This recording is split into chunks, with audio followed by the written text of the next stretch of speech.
Hey guys, welcome to Dad Devotionals. This is interview number 2 in our Dads of Orthodoxy series, highlighting Orthodox Christian fathers from the Dads of Orthodoxy Facebook group. You can check it out at facebook.com/groups/Dads of Orthodoxy. Joining me today is Andrew Angyal. He converted to Orthodoxy in 2017 from Catholicism. He's the dad of Irish twins, and he's also a server and choir member. Andrew, welcome to Dad Devotionals. It's great to have you. Thanks for having me. No problem. Let's just get right to it. So can you tell us about your Orthodox journey? What drew you to the faith? I was drawn to the faith. I kind of grew up as a old school Catholic in that went to kind of a Latin Mass type church before that was really a big thing. And as I got older, I moved away from my diocese, so away from that church. And when I moved to where I currently reside, the Diocese of Youngstown, I couldn't really find a church that I really could connect with, just on a kind of a practicing level. That just there was kind of a shallowness that's just kind of an embedded problem in a lot of Catholic dioceses. So I was very disconnected for a long time, and I was always trying to learn more along the lines of trying to figure out how to get back to how things used to be. And I knew enough to know that just going to a Tridentine Latin Mass wasn't how things used to be, that there was, hundreds and hundreds of years of history before that. So just through different podcasts and things, I got in touch with Eastern Catholics who, as I learned more about some of their history and their practices, went back further than the things that I knew about. And eventually I decided to just kind of take a long shot. And on a Facebook group, I reached out to some folks and said, hey, there's this local Orthodox church. I'm going to go check it out. Is there anything that I need to know before I go? And 2 priests in the area emailed me that same day, and I ended up kind of playing eeny, meeny, miny, moe, and picking one. And my wife and I, after a couple of attempts, finally landed there on a Sunday morning, and literally we never stopped. So that's really interesting, Andrew. I appreciate you sharing that. I actually myself, I'm a convert from Catholicism too. I grew up with it, everything between grade school, high school, college, and even now I'm even enrolled in an MBA program at a Catholic school. So it's something that's really been a part of my life. So it was interesting to make that transition and not, not call the Pope number 1 anymore. Yeah, that I think that for a lot of people becomes one of the biggest struggles is if you can overcome looking at the Pope as kind of the end all be all. If you can't overcome that, it's going to be impossible to convert. Exactly. So can you tell us about your family? What are some of the things you guys do to live out the faith at home? Yeah, so my wife and I, we got 2 kids, Alexi and Theodora. Obviously, they're both young. Alexi is 2, Theodora is 1. So on a practical level, there's not a whole lot they can do other than we just try to keep them quiet when we're doing things. So we've tried to pick up on some of the different customs and things from our church. We go to one of the Moscow patriarchal parishes. One thing that we've incorporated into our lives is something simple. We all celebrate our names days. We do a special meal. The kids get a small gift. We do like a little cake, things like that. So keep partake in some of those more joyous things. And of course, one thing that, especially coming from a Catholic background that we're not used to is trying our hardest to partake in the cycles of fasting, which definitely keep your mind present on the fact that Orthodoxy isn't really just a Sunday obligation. It's a lifestyle. And then, one of the biggest focal points in our home and I guess in our lives is we put our icon corner right in our dining room. And it's, especially since I'm home a lot, it's one of the things that I put possibly an inordinate amount of time into. We have, lots of lampadas and things, and I'm always adding more. And probably as our family and friends have seen, as we have kind of come into Orthodoxy, the icon corner in our dining room has kind of grown like a sapling with us. So we try to make sure that, Orthodoxy is present, trying to keep up on doing prayers with our kids, especially, even though, obviously they can't recite them or anything. We want them to hear it. We want to make sure that, as soon as we can get them to do the action, we want them learning how to venerate icons. And that's one thing my wife kind of made in her project when our son hit around maybe 1.5. We have a little tiny cross upstairs that, he's learned to kiss the cross and kiss icons and things like that. So a lot of, we really just tried to do a lot of the more of the repetitive things to try to kind of build habits. Yeah, sure. No. Well, I can tell you, I have a son who's 4 and a daughter who's 2. And one of the more beautiful things you get to see as a parent is when they get to walk up there, arms crossed themselves, and you still got to pick them up to receive, but that's pretty special. And also, seeing my son do the prostrations and everything is pretty neat too. Just, because obviously I'm a convert, you get to see it through their eyes. And they have a grandfather who's an iconographer as well. So they get to see his icons in the church and stuff like that. So it's pretty cool. That's real cool. Yeah. So what are some of the struggles though that you face as a dad, and how do you use the faith to help you through that? Oh man, there's so many struggles, I guess, as a dad. From a stay-at-home dad point, a lot of the struggle is obviously most people who are in my position, it was kind of just a roll of the dice how we ended up here. Sure. And it can be really tough. Obviously my wife's the one who's working, I'm the one who's home with the kids, so that can have a weird kind of effect on your mind.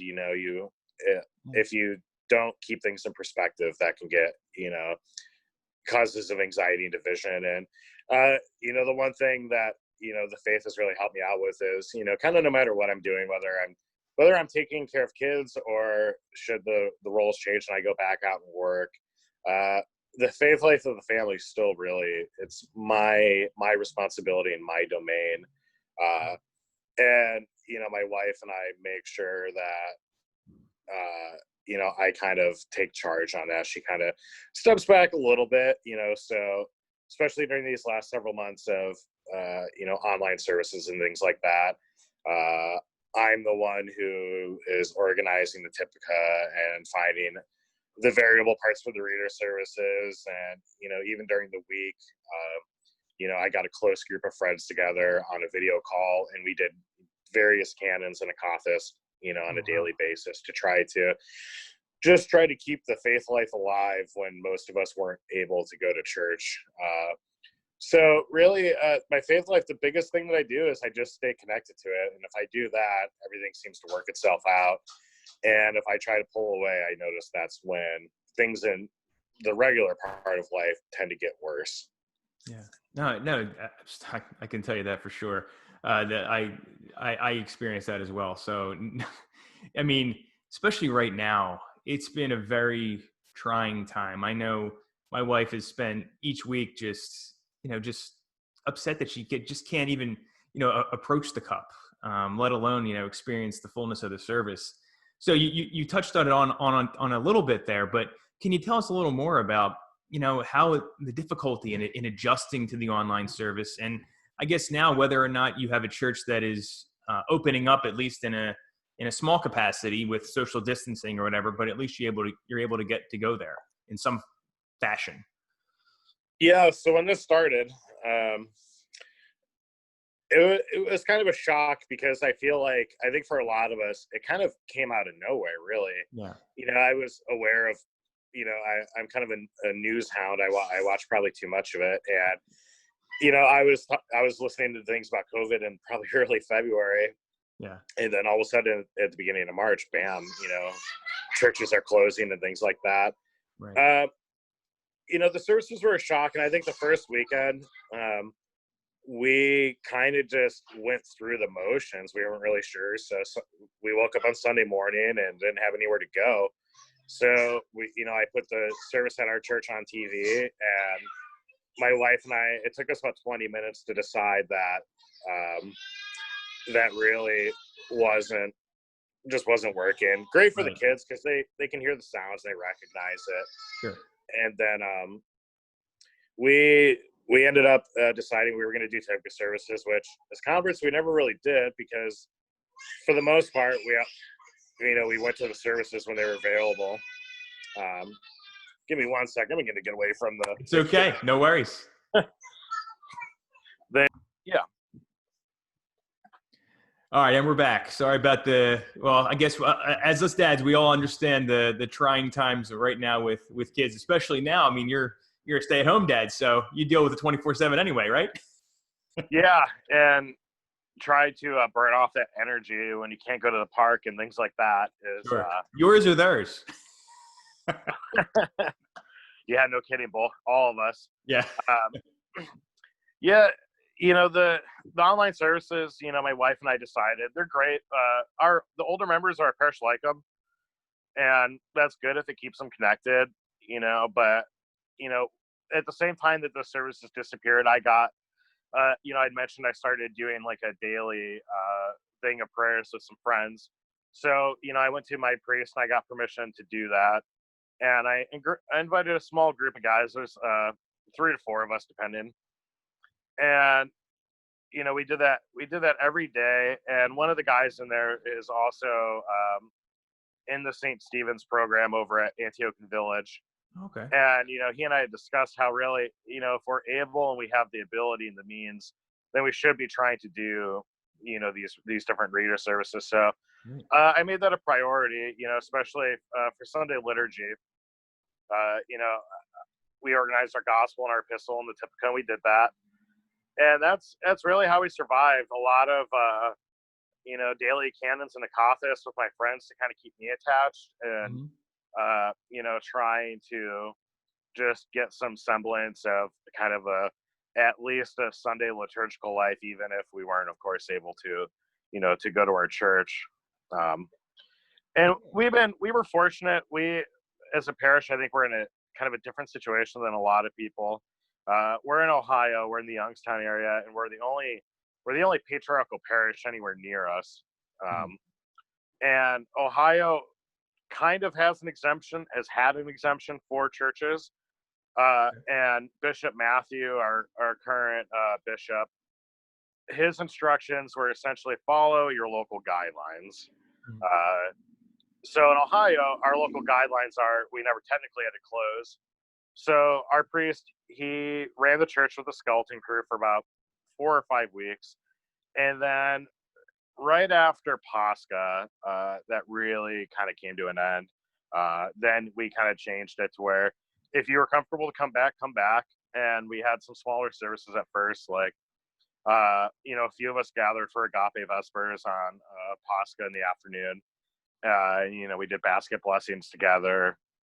And then we kind of built up from there, going back to regular, people starting to come to vigils and come to liturgy and things like that. And that's kind of been our status quo. So we've been very fortunate, because I know that some of the other jurisdictions haven't been quite as lenient as ours has. Yeah, no, that's really special. I just wanted to go back to the services that you guys were doing, just the 3 or 4 of you. That had to be really special, especially during, especially during Pascha, that season when we couldn't be in church. So what was that like? What was it like being able to just have that? Like you said, a lot of us didn't get to have that. So that had to be something really that almost deepened your faith in a lot of ways, because you're in it and you're involved and it's really intimate with 3 or 4 of you. So can you tell us about that a little bit more? Yeah.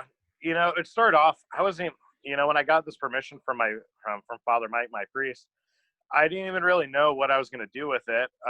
It's just one of those things. I knew I wanted to do something, and I knew it's always best to ask. And that was my starting point. And at first, involved just cracking open the Horologium, and there's 3 or 4 canons in the very back of the book. And, I had one guy who is the members in the St. Stephen's program. I had another guy who was a recent convert, and then another fellow friend of mine who is stuck right now in the the catechumenal phase because he can't get the chrismation. And I just said, like, what is everyone feeling? Here's the options, and here's the books I have. So, what books do you guys have? We can try to figure out what we can all at least read. And the first one was a total train wreck. We were at a canon, and I wasn't super familiar with reading canons on my own. I kind of take it for granted that, most of the time that I've ever heard them, I've been on the altar. So, there's a choir and a fully knowledgeable priest doing that, and I'm kind of in la la land, I guess. So I just kind of plowed through it, reading them just hodgepodge and just wrong and everything else. But it kind of, just like anything, was cultivated. So the guy that who's definitely more knowledgeable than me, we got on track. So within about a week, we started singing the canons, and we had the different parts being filled. And right around the same time, right before the COVID crisis kind of stopped churches, I had switched from serving to going into the choir. So I was also trying to, on my own, learn about the different tones and things. So it was a very cultivating experience. I really enjoyed it, and it was a great way for not just me, but my three other friends to stay connected to their faith, especially the guys who my one friend, he just came into the church in January, and then so he had less than a month really before things went nuts. And the other friend, who of course is stuck, unable to leave his catechumenate behind. And it was good for them because it allowed them to kind of have something going on, especially during Lent, when Sure. And if they've all talked to other Orthodox people, they know that Lent is a busy season for us, and they unfortunately had to miss some of it. And we tried to replicate what we can, reading the canon of St. Andrew and trying to do some of those other services. But it definitely helped. It helped keep everyone grounded. On the weekends, we took the weekend off, and I usually ended up being kind of bummed that I didn't have my 12 p.m. Video call to look forward to. Yeah. And now, as things have kind of slid back more towards normalcy, I kind of missed it. So every now and then, when people are available, we still keep it going if we can. No, that's beautiful. I appreciate you sharing that, because I think it's important to learn different ways that others were getting through that time, and even some of us still trying to get through it. And it's kind of cool that you found something that not only did it help you through then that the difficult time period, not being able to go to church, but then it also something that you want to carry with you. And that's actually when I started this podcast, was in mid-March, and here we are, middle of June, and it's still going strong. I'm able to interview guys like you, and it's just been a real blessing, I think, not only to myself, but also I hope to other people. So Andrew, I want to ask you, what is something that you're praying for right now? Oh man, that list is long. Well, give us like the top thing, maybe. Honestly, and it's selfish on my part. The number one thing I pray for, well, the two top things I pray for is, one, I pray for unity, some sort of unity to come back to between Catholicism and Orthodoxy. Because the truth be told is, some might argue that there's not really a culture per se that comes with Catholicism, beside from some certain European cultures, the Poles and the Hungarians and things like that. But to me, I think Catholicism had its own culture. It had its own terminology, the bravery, and its own little things. And one of the biggest struggles for me sometimes is I miss what I grew up with, and seeing what divides the East and the West is, on some days it feels silly, and on other days it feels like Mount Everest. Yeah. And I really hope that it could be fixed someday. And not only for all of Catholicism to be back in union with the other patriarchs, but then we wouldn't have to kind of, unfortunately kind of jump ship and abandon, in many cases, friends and families, and it causes, a lot of hardship. I have family that was not happy with my choice, and we don't talk. And, my buddy's stuck in the catechumenate. He came out of a Catholic seminary, and as you can imagine, he didn't make a lot of friends with this choice. So I pray for that unity, because the divisions just doesn't help anybody. Yeah. But until that happens, of course, I'm gonna have to stay where things are, still going on correctly, because unfortunately the Catholic Church is just such a mess right now. Yeah, And then the second thing I pray for is I really just pray for intercession every day to just be better at being an Orthodox father, a member of the Orthodox Church, and to leave behind the selfishness and laziness that I myself carry with me, because those are, for me, my two biggest struggles, is to not get lazy and to not be selfish. So that is every time I walk into church, there's a big tall icon of St. John of San Francisco to the right, and I immediately I go there first usually, and that's usually my first prayer is just help me do whatever task it is I'm there for that day, to do it better, and to try to do it a little more selflessly, at least. Yeah. Thank you for sharing that. I appreciate you being open and vulnerable for that, and giving us some insight into your prayer life. Last question I got for you. Can you give us a piece of scripture or a quote from the fathers, or any parting advice that helps you live out Orthodoxy? Yeah, I can't tell you where it came from. It's a phrase I think a lot of us, especially on Facebook, are familiar with. But it's been one I've been attached to even since I encountered Orthodoxy officially. Mm-hmm. And I have always kept the brother we are going to die in the very front of my mind.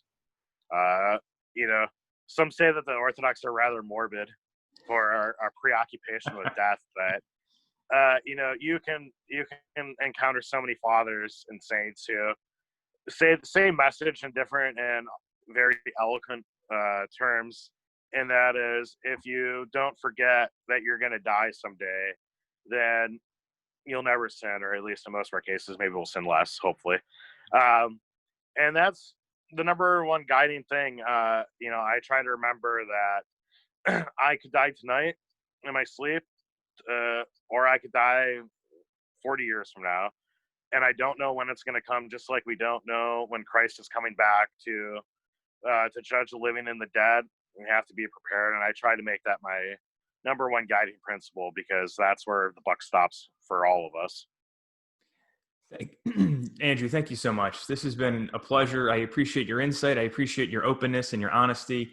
And we wish you and your family the best. And God bless you. Thank you. I definitely appreciate it. No problem at all.